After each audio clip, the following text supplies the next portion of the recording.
नमस्कार, आप देख रहे हैं वीस्टार न्यूज। मैं हूं दिवाकर विक्रम सिंह।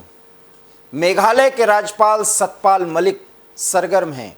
जी हां, आपको सुनकर कुछ आश्चर्य कर देने वाली बात लग रही होगी, लेकिन हैरान मत होइए, क्योंकि नाराजगी इस कदर बढ़ गई है कि कहना ये उचित होगा कि वो सरगर्म हो चुके हैं।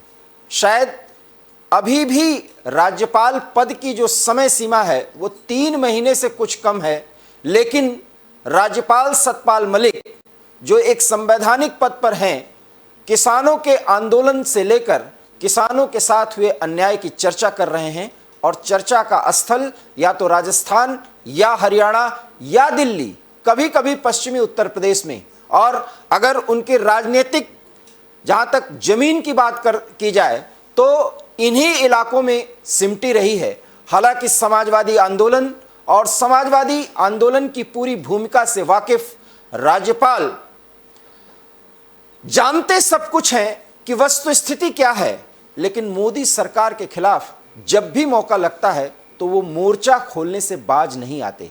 कुछ लोग कह रहे हैं कि वो अपनी राजनीतिक जमीन तलाश रहे हैं, क्योंकि अभी राजनीति की एक नई पारी उन्हें खेलनी है। जबकि राज्यपाल सतपाल मलिक का कहना है कि वो संवैधानिक पद से हटते ही किसानों की वो लड़ाई लड़ेंगे जो उनका दिल कहता है, क्योंकि वो अपना ज़मीर खत्म नहीं करना चाहते। आखिर में पद पर रहते हुए अगर सतपाल मलिक का ज़मीर खत्म हो रहा है तो सवाल ये है कि बिहार, जम्मू कश्मीर, ओडिशा, गोवा और अब मेघालय, यहां पर वो राज्यपाल रहे और जिस मोदी सरकार और प्रधानमंत्री मोदी को वो बराबर टारगेट करते हैं, उन पर सवाल उठाते हैं, उन्हीं के नेतृत्व में जो सरकार रही, उन्हीं के द्वारा फैसले के तहत उन्हें इतने राज्यों का राज्यपाल बनाया गया।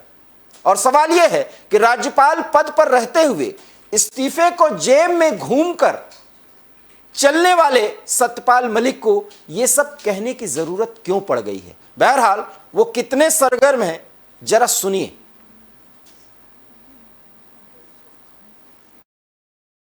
बिल्कुल नहीं, जब तक एमएसपी को कानूनी दर्जा नहीं दिया जाएगा तब तक किसानों की समस्या हल नहीं मानी जाएगी।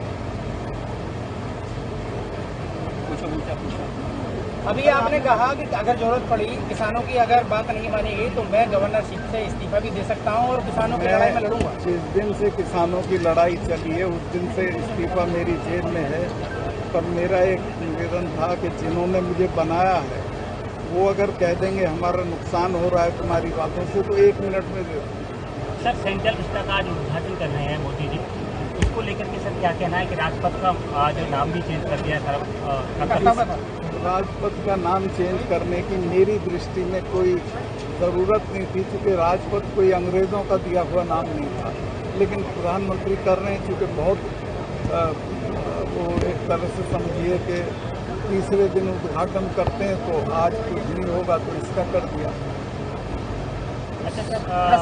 खस्ता हाल स्कूलों की जगह मदरसे का सर्वे कराया जा रहा है, इस पर आपका क्या नजरिया है? ये सियासत है नहीं, या मंशा? अगर सर्वे करा के इसमें इम्प्रूवमेंट किया जाए तो ये सियासत नहीं है। ठीक इसी तरह से जो आपके स्कूल चलते हैं उनका भी सर्वे कराया जाए। तो केंद्र सरकार की अग्निपथ योजना पर आप क्या कहना? मैं उसके बिल्कुल खिलाफ हूँ।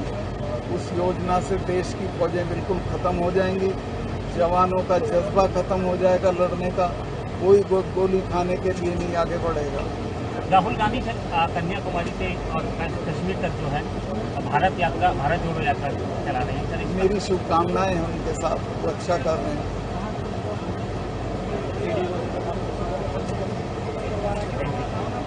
कि लड़ाई बहुत खतरनाक दौर में है किसानों की। जब चुनाव आएगा तो आपको हिंदू मुसलमान कर देंगे और आप वही कर देंगे जो हर बार करते हो।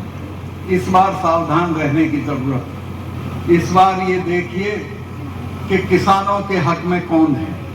अगर हमारे हक में कोई है तो उसे वोट देना, अगर नहीं है तो नहीं देना।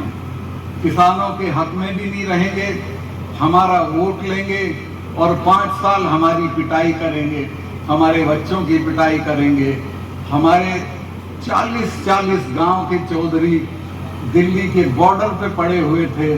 4 महीने तक किसी ने बात नहीं की थी। तो मैं निवेदन करना चाहता हूं कि इस लड़ाई को समझें। एक शेर है किसी शायर का कि जख्म ही जख्म है, सारा बदन है छलनी, दर्द बेचारा परेशान है कहां से उठे। तो ये समझ में भी नहीं आ रहा है कि कहां से बात शुरू की जाए। लेकिन मैं आपसे कहना चाहता हूं, मेरा यहाँ आने का यही मकसद था कि मैं आपको थोड़ा जगाऊं, थोड़ा सावधान करूं। देखो, सोते को तो जगा सकते हो, दड़ मारे को नहीं जगा सकते। और मेरा ख्याल है कि आप दड़ नहीं मारे हुए, आप जगोगे और खड़े हो जाओगे। मैं प्रधानमंत्री जी का बहुत सम्मान करता हूं, और जब वो गुजरात में थे तो सोने के थे। पता नहीं दिल्ली क्या करती है, दिल्ली नजर लगा देती है। दिल्ली में आने के बाद वो हमारे नहीं रहे, तो अडानी के हो गए। अडानी है, अंबानी को देखिए आप, 15 तल्ले का मकान है। लड़की की सगाई में 300 करोड़ रुपया खर्चा किया, लेकिन एक पैसा चैरिटी नहीं करता है, किसी संस्था को या फौजियों को दान नहीं देता है। मेरा तो ये कहना है कि इनको सेठ भी मत कहो, ये सड़े हुए आलू की बोरी है, ये किसी काम के नहीं हैं, और इनको कोई सम्मान मत दो। मैं आपसे फिर ये निवेदन करना चाहता हूं, तो इस्तीफा मेरी जेब में रहता है, उसको दे के किसानों के साथ खड़ा हो जाऊंगा और आपको उस लड़ाई में आपकी जीत कराऊंगा। मैं बहुत लंबा हो गया, माफी चाहता हूं, लेकिन गांव में कहते हैं थोड़े कहे को ज्यादा समझना। आप जो भी मैंने निवेदन किया है, ये आपकी लड़ाई है, मेरी अकेले नहीं है। लेकिन इस लड़ाई के लिए तैयार रहिए, और जब ये शुरू हो तो इसमें कूद पड़िए। बहुत बहुत धन्यवाद, थैंक यू। कि आप गलतफहमी में हैं, ना तो इन सिखों को हराया जा सकता है। इनके गुरु के 4 बच्चे उसकी मौजूदगी में खत्म हो गए थे, लेकिन उसने सरेंडर नहीं किया था। और ना इन जाटों को हराया जा सकता है। और ये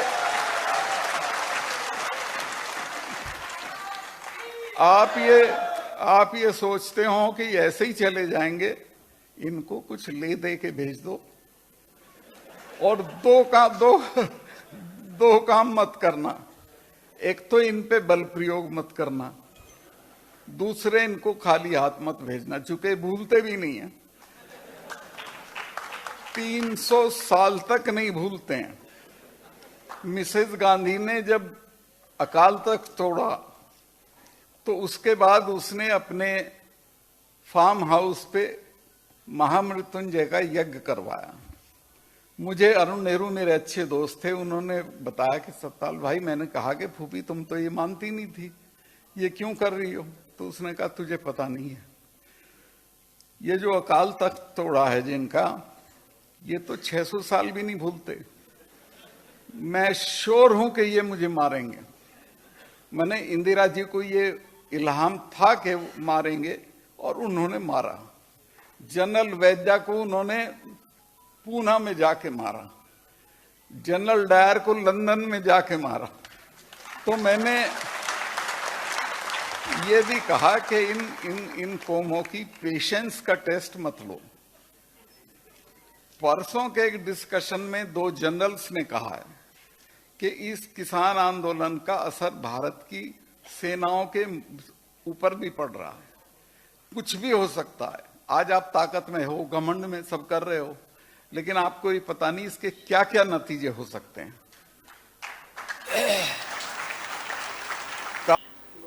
तो सुना आपने, इस लंबे बाइट्स के जरिए हमने आपको बताया कि सत्यपाल मलिक के अंदाज क्या हैं। जरा इन जनाब के तेवर देखिए, जो जनरल वैद्य और स्वर्गीय श्रीमती इंदिरा गांधी के हत्यारों को किससे जोड़ रहे हैं। आतंक से जुड़े लोगों को वो सिख कौम के नायक बताने की कोशिश कर रहे हैं। शायद सत्यपाल मलिक भूल गए हैं कि वो कितनी बड़ी गलती कर चुके हैं। अपनी राजनीतिक जमीन को तलाशने की जो कवायद है और उसका जो समाजवादी अंदाज है, वो शायद अब आपको समझना चाहिए। जो व्यक्ति बार बार ये कहता हो कि इस्तीफा जेब में लेकर के घूमता हूं, उसको क्या जरूरत है कि उन 5 जगहों का राज्यपाल वो व्यक्ति बना। जो प्रधानमंत्री को कहता है कि वो व्यक्ति गुजरात में था तो सोने का था, दिल्ली ने उसे क्या बना दिया।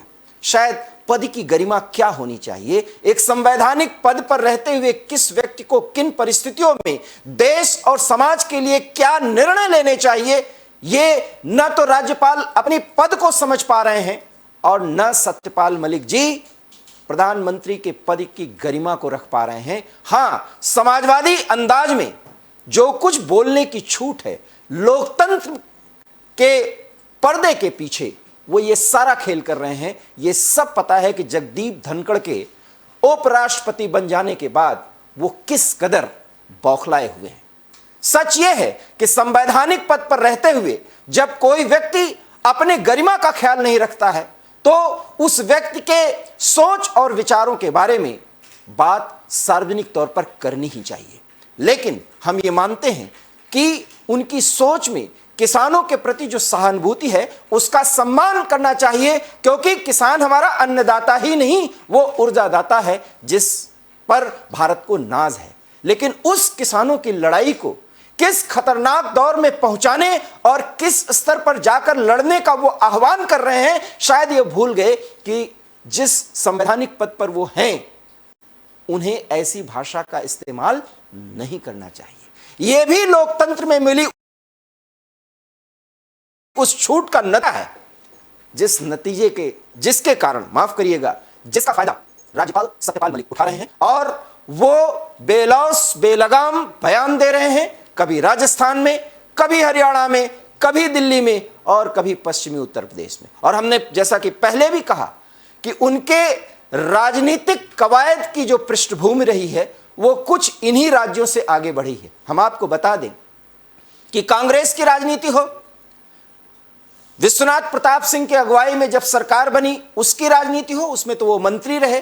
भारतीय जनता पार्टी की राजनीति हो, चौधरी चरण सिंह से शुरुआत करने वाले अपने राजनीतिक करियर की, वो सत्यपाल मलिक हर एक राजनीतिक पार्टी में रह चुके हैं। उसके कार्यकर्ता बने, उसके नेता बने, विधायक बने, संसदीय का उन्होंने चुनाव लड़ा। लेकिन इस पद पर रहते हुए जब आप कहते भी हैं कि जिन्होंने हमें बनाया अगर वो हटा दें तो ये उनकी मर्जी, लेकिन मैं इस्तीफा जेब में लेकर के घूमता हूं। सवाल ये है कि जेब में लेकर के घूमने की जरूरत क्या है? अब तो वैसे ही आपका कार्यकाल खत्म हो रहा है। आपको कार्यकाल खत्म होने से पहले इस्तीफा देना चाहिए और किसानों की लड़ाई लड़नी चाहिए। लेकिन पद पर रहते हुए जो आरोप और प्रत्यारोप का दौर वो चला रहे हैं, उसके पीछे उनकी राजनीतिक मंशा को समझना अब बेहद जरूरी हो चुका है। और वो खेल क्या है वो हम आपको बताएंगे, लेकिन सबसे पहले उनका राजनीतिक सफरनामा क्या रहा वो अब आपको जानना जरूर चाहिए।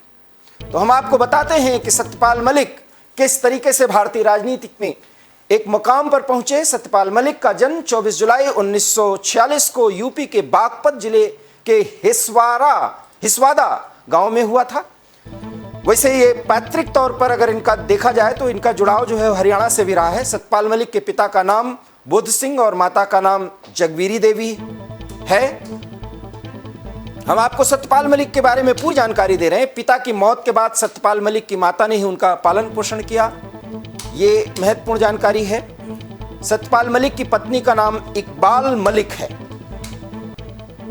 सत्यपाल ने अपनी प्रारंभिक शिक्षा पूर्ण करने के बाद ढिकौली गांव के इंटर कॉलेज से माध्यमिक शिक्षा पूरी की। सत्यपाल मलिक ने मेरठ कॉलेज से बीएससी और कानून की पढ़ाई पूरी की। सत्यपाल मलिक ने राम मनोहर लोहिया से प्रभावित होकर राजनीति में कदम रखा, इसीलिए समाजवाद जो है उनके रगों में बसता है। सत्यपाल मलिक ने बहुत ही कम उम्र में राजनीति शुरू की। सत्यपाल मलिक सबसे पहले एक छात्र समाजवादी संगठन के नेता बने। साल 1968 में सत्यपाल मलिक ने सोफिया बुल्गारिया में आयोजित वर्ल्ड यूथ फेस्टिवल में भाग लिया। सत्यपाल मलिक ने पहली बार 1968 में छात्र संघ का चुनाव लड़ा और मेरठ कॉलेज के अध्यक्ष बने। छात्र आंदोलन और राजनीति को बेहतर तरीके से जानते हैं। 2 बार मेरठ कॉलेज का अध्यक्ष बनने के बाद सत्यपाल मलिक साल 1974 में लोकदल में शामिल हुए और तब वो चरण सिंह को अपना गुरु मानने लगे थे। ये जानकारी हमने आपको पहले भी दी थी। 1974 में सत्यपाल मलिक बागपत से भारतीय क्रांति दल के विधायक बने। साल 1984 में सत्यपाल मलिक ने भारतीय क्रांति दल को छोड़ दिया। इस तरीके से वो राजनीतिक पार्टियों को छोड़ते भी रहे, आगे भी बढ़ते रहे। भारतीय क्रांति दल को छोड़ने के बाद 1984 में सत्यपाल मलिक कांग्रेस में शामिल हो गए। जैसा कि हमने पहले बताया कि उन्होंने हर एक राजनीतिक पार्टी की यात्रा की है। कांग्रेस ने सत्यपाल मलिक को राज्यसभा का सांसद बनाया, वो कांग्रेस से सांसद भी रहे हैं। 1987 में बोफोर्स घोटाले के बाद सत्यपाल मलिक ने कांग्रेस पार्टी से इस्तीफा दे दिया था और बीपी सिंह के साथ हो लिए थे। जैसा कि हमने आपको पहले भी बताया, 1988 में सत्यपाल मलिक बीपी सिंह के नेतृत्व वाले जनता दल में शामिल हो गए और बीपी सिंह ने जब सरकार बनाई तो उसमें वो सांसद बने अलीगढ़ से 1989 में और मंत्री भी बने। ये एक महत्वपूर्ण जानकारी। वीपी सिंह के कैबिनेट में सत्यपाल मलिक 21 अप्रैल 1990 से 10 नवंबर तक केंद्र सरकार में राज्य मंत्री रहे। 10 नवंबर तक। साल 2004 में सत्यपाल मलिक बीजेपी अर्थात भाजपा में शामिल हो गए। भारतीय जनता पार्टी के भी वो कार्यकर्ता और नेता रहे। सत्यपाल मलिक लोकसभा चुनाव में पूर्व प्रधानमंत्री चौधरी चरण सिंह के बेटे अजीत सिंह से हार गए थे। वो चुनाव लड़े थे और अजीत सिंह ने उनको हरा दिया था। 2014 में सत्यपाल मलिक को बीजेपी का राष्ट्रीय उपाध्यक्ष बनाया गया। देखिए समाजवादी यात्रा से राष्ट्रवाद के साथ वो कैसे जुड़े और बीजेपी ने उनको क्या पद दिया। 2017 में सत्यपाल मलिक बिहार के 33वें राज्यपाल बने और 21 अगस्त 1918 तक वो राज्यपाल रहे। अब देखिए यहां से उनका, माफ करिएगा, 2018 तक वो राज्यपाल रहे। ये उनका सफरनामा रहा 2017 से 18 तक। 21 मार्च 2018 को सत्यपाल मलिक 28 मई 2018 तक ओडिशा के राज्यपाल का उनको अतिरिक्त प्रभार सौंपा गया। ये सब मोदी सरकार के नेतृत्व में उन्हें पद दिया गया है जो हम आपको बता रहे हैं। 21 अगस्त 2018 को सत्यपाल मलिक को राष्ट्रपति रामनाथ कोविंद ने जम्मू कश्मीर का राज्यपाल बनाया। जम्मू कश्मीर जैसे संवेदनशील राज्य का राज्यपाल उन्हें बनाया गया क्योंकि वो उनकी हैसियत, उनकी राजनीतिक क्षमता के कारण राज्यपाल जम्मू कश्मीर के सत्यपाल मलिक जब वो राज्यपाल थे तो फिर उनको गोवा का राज्यपाल बनाया गया। मोदी सरकार के नेतृत्व में ही ये फैसला हुआ कि उनको गोवा का राज्यपाल बनाया और गोवा के बाद सत्यपाल मलिक को मेघालय का राज्यपाल बनाया गया जो अब तक वो राज्यपाल हैं। तो ये उनका राजनीतिक सफरनामा रहा। और अब हम आपको बता दें कि उनके कितने बयान हैं। इतना पद भारतीय जनता पार्टी के नेतृत्व में जो मोदी सरकार चल रही है, मोदी सरकार के नेतृत्व में जो फैसले लिए गए, राज्यपाल के तौर पर उनकी भूमिका का जो निर्धारण हुआ, उसके बाद वो कितने बयान खतरनाक तौर पर दिए हैं वो हम आपको अब बताते हैं। पटना में कश्मीर से ज्यादा मर्डर होते हैं, ये जब वो बिहार के राज्यपाल थे तब उन्होंने कहा था। जम्मू कश्मीर के तत्कालीन राज्यपाल रहे सत्यपाल मलिक ने एक समाचार एजेंसी को बयान दिया था कि जम्मू कश्मीर में कानून व्यवस्था किसी भी अन्य राज्य से अच्छी है। उन्होंने जम्मू कश्मीर के लॉ एंड ऑर्डर की तुलना बिहार की राजधानी पटना से करते हुए कहा था कि पटना में एक दिन में जितनी हत्याएं हो जाती हैं उतनी हत्याएं कश्मीर में एक सप्ताह में होती हैं। ये 7 जनवरी 2019 को बयान दिया था। क्यों? क्योंकि वो बयानवीर हैं, ये मानना पड़ेगा, क्योंकि जब वो अपने भाषा पर संयत नहीं है तो उनके बारे में अब बताना बहुत जरूरी है कि वो कितने अनाप शनाप बयान देते जा रहे हैं। जितना ही उनकी उम्र बढ़ रही है और जितनी उनकी राजनीतिक हैसियत बढ़ रही है, वो किस अंदाज में बयानवीर हो रहे हैं ये बताना बहुत जरूरी है। 22 जुलाई 2019 को पुलिस वालों की जगह भ्रष्ट नेताओं की हत्या करें आतंकी, ये उन्होंने कहा था। जम्मू कश्मीर के गवर्नर के रूप में सत्यपाल मलिक ने कहा था कि करगिल में जब वो भाषण दे रहे थे तो उन्होंने कहा कि आतंकियों को पुलिस वालों की जगह भ्रष्ट राजनेताओं और नौकरशाहों की हत्या करनी चाहिए क्योंकि यही लोग राज्य को लूट रहे हैं। अब आप बताइए क्या समाधान वो दे रहे हैं? अनार्किज्म की पराकाष्ठा है। 22 जुलाई 2019 को सत्यपाल मलिक ने ये बयानवीरी दिखाई थी। अब आप देखिए बयान से पलटे भी। मुझे ऐसा नहीं कहना चाहिए था, उन्हें एहसास हो गया, तो वो क्या कहते हैं, मुझे ऐसा नहीं कहना चाहिए था, मेरी व्यक्तिगत भावना ऐसी नहीं थी, लेकिन भ्रष्टाचार में डूबे नेताओं और नौकरशाहों को देखकर गुस्से और हताशा में ऐसा बयान मैंने दे दिया था। आप देखिए, आपके पद की गरिमा होती है, पद पर रहते हुए क्या सत्यपाल मलिक को ऐसे बयान देने चाहिए, जो भारतीय राज्य व्यवस्था को और भारतीय दलीय व्यवस्था को बहुत अच्छी तरह से जानते समझते हैं। 28 अगस्त 2019 को 370 के हिमायती को जूतों से पीटेंगे लोग, यह कहा था उन्होंने। और वो जम्मू कश्मीर के राज्यपाल रहे तो क्या कहा, सत्यपाल मलिक ने कहा कि राहुल गांधी के बयान का उन्होंने हवाला दिया और पाकिस्तान की तरफ से यूएन में भेजी चिट्ठी को लेकर पूछे गए एक सवाल पर कहा कि जब चुनाव होंगे तो विपक्ष को कुछ करने की जरूरत नहीं, सिर्फ यह बताना है कि 370 के हिमायती हैं, लोग इन लोगों को जूते से मारेंगे। यह बात उन्होंने 28 अगस्त 2019 को कही।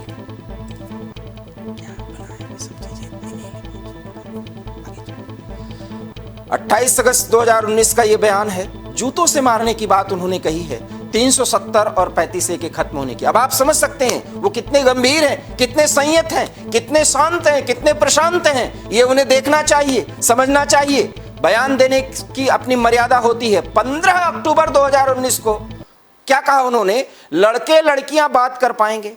जम्मू कश्मीर में पोस्ट पेड मोबाइल सेवा बहाल होने के बाद 40 लाख ग्राहकों की घंटियां घनाघन बज उठी। और कठुआ के पुलिस ट्रेनिंग स्कूल में जम्मू कश्मीर के राज्यपाल रहते हुए मलिक साहब ने क्या कहा था, मोबाइल शुरू हो चुका है, अब जम्मू कश्मीर के नौजवान लड़के लड़कियों की दिक्कत खत्म हो जाएगी, अब वे बात कर पाएंगे। अब आप देखिए ये कितना छिछला बयान है, ऐसा बयान उन्हें नहीं देना चाहिए। क्या लड़के और लड़कियां ही बात करते हैं, इसीलिए मोबाइल सेवा शुरू की गई? राज्यपाल के पद पर रहते हुए, उसके गरिमा का ख्याल रखते हुए सत्यपाल मलिक साहब को क्या बोलना चाहिए। और हम आपको बता दें, सत्यपाल मलिक साहब के हिमायती भी इस देश में बहुत हो रहे हैं। 22 अक्टूबर 2019 को अपने बयान पर 3 दिन तक सफाई देनी पड़ती है। ये क्यों कहने की जरूरत पड़ी, जरा आप समझिए। सत्यपाल मलिक ने कहा कि राज्यपाल रोजाना बात नहीं करता है, न ही प्रेस कॉन्फ्रेंस करता है, लेकिन कई बार मेरे मुंह से ऐसी बातें निकल जाती हैं जिनकी मुझे 3 दिन तक सफाई देनी पड़ती है। साथ ही ये भी लगता है कि दिल्ली में कोई नाराज न हो जाए। देखिए इसका राजनीतिकरण वो कैसे कर रहे हैं, कितना अपने आप को सीधा साधा बहुत इनोसेंट बताने की कोशिश कर रहे हैं। लेकिन ये सब सत्यपाल मलिक की एक व्यक्ति के तौर पर झुंझलाहट दिखाती है, इसके अतिरिक्त और कुछ नहीं। क्योंकि वो एक गरिमामय पद पर बैठे हैं, उन्हें ऐसा नहीं बोलना चाहिए। 23 अक्टूबर 2019 को इंटेलिजेंस एजेंसियों से नहीं, बच्चों से लेते हैं जानकारी। ये देखिए, राज्यपाल मलिक ने एक बयान दिया। उन्होंने कहा इंटेलिजेंस एजेंसियां सच नहीं बताती, नहीं यहां बताती हैं, नहीं दिल्ली को बताती हैं। मैंने तो यहां आकर यूनिवर्सिटी के 120 से 200 बच्चों से बात की। मैंने पता किया कि यूनिवर्सिटी में कौन से बच्चे राष्ट्रगान पर खड़े होते हैं। उनको बुलाया, उनसे बात की, तो उन्होंने वो सारी बातें बताई जो इंटेलिजेंस एजेंसियां नहीं बताती। इन बच्चों ने बताया कि सारी दिक्कतें 13 से 30 साल के उम्र के बच्चों के लिए हैं। इन बच्चों से कहा जा रहा है कि शहीद होंगे तो जन्नत मिलेगी। आप देखिए कि राज्यपाल को यह बात क्यों कहने की जरूरत थी, लेकिन उन्होंने ये बात कही।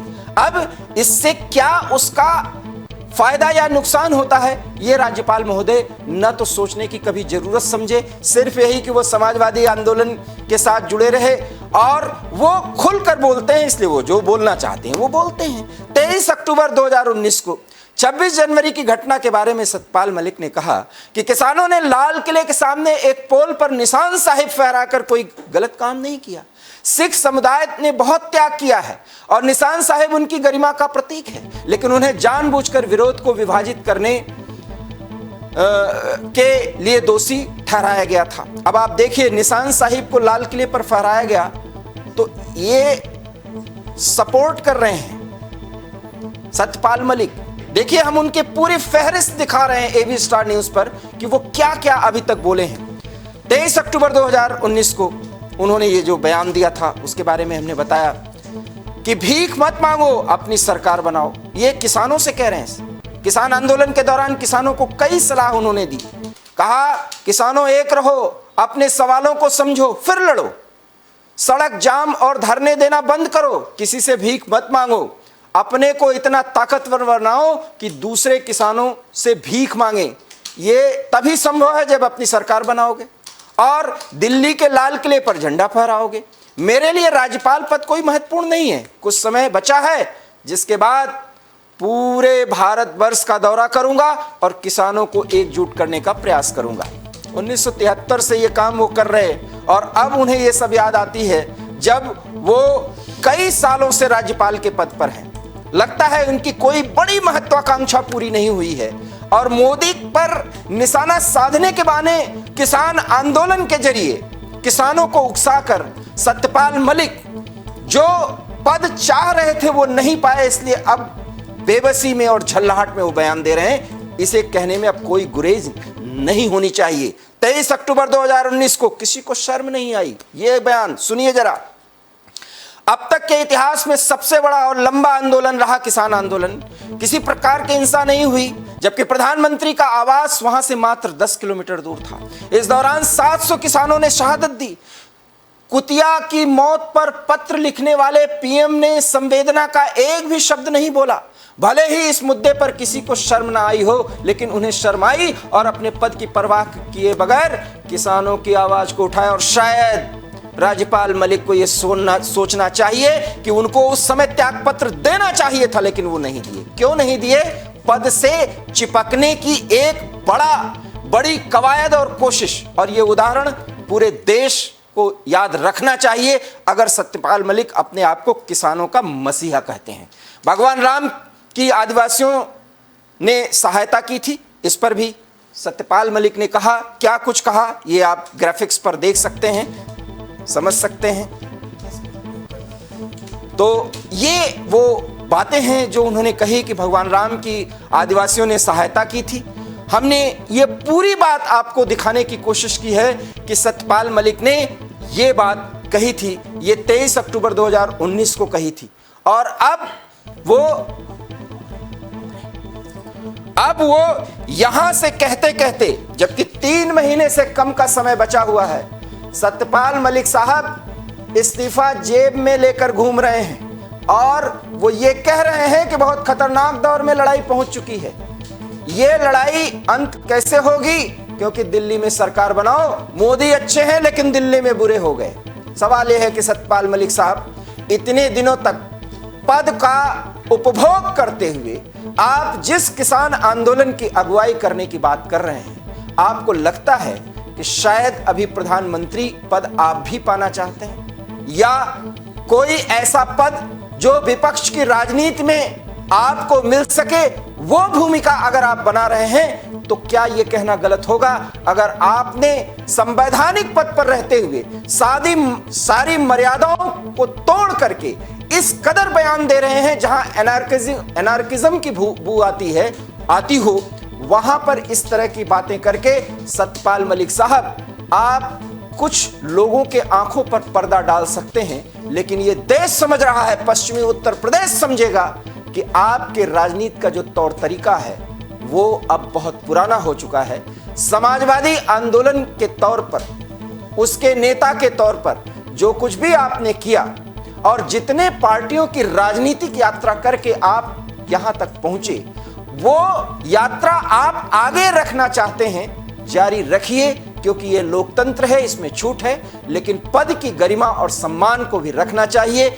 उसके आड़ में उसको ढाल बनाकर, किसी एक आंदोलन को केंद्र बना करके अगर आप अपनी राजनीतिक साधना जो अब बची है इच्छा, उसको पूरा करना चाहते हैं, उसके लिए ऐसा बयान न दीजिए जिससे देश का बड़ा नुकसान हो जाए। बहरहाल सत्यपाल मलिक न तो मान रहे हैं, न तो समझ रहे हैं, और अगर समझ रहे हैं तो जानबूझ करके कुछ ऐसा बयान दे रहे हैं जिससे साफ जाहिर होता है कि वो जगदीप धनखड़ के उपराष्ट्रपति पद पर बैठाए जाने के घोर विरोधी रहे हैं, और इसीलिए वो बयान देते हुए अब नहीं कतरा रहे हैं, ना अपने आप को रोक रहे हैं कि मुझे भी उपराष्ट्रपति बनाए जाने का ऑफर मिला था लेकिन मैंने सब कुछ ठुकरा दिया। सवाल यह है कि मेघालय का राज्यपाल का पद आपने क्यों नहीं ठुकराया? सवाल यह है कि जम्मू कश्मीर के राज्यपाल का पद आपने क्यों नहीं ठुकराया?